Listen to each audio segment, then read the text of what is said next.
બાદ બિપિન પટેલે દિલીપ સંઘાણી અને જયેશ રાદડિયાને શુભેચ્છા આપવાની સાથે જ માર્યો ટોણો।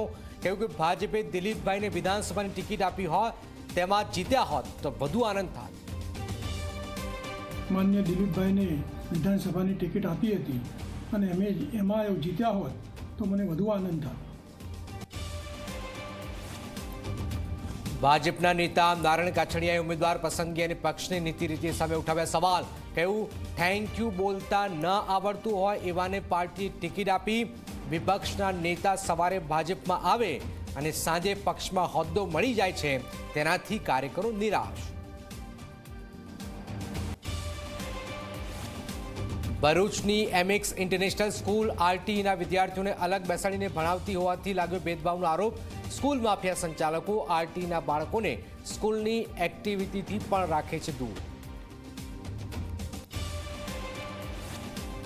ગુજરાતમાં વીજળીના કડાકા ભડાકા સાથે કમોસમી વરસાદની આગાહી।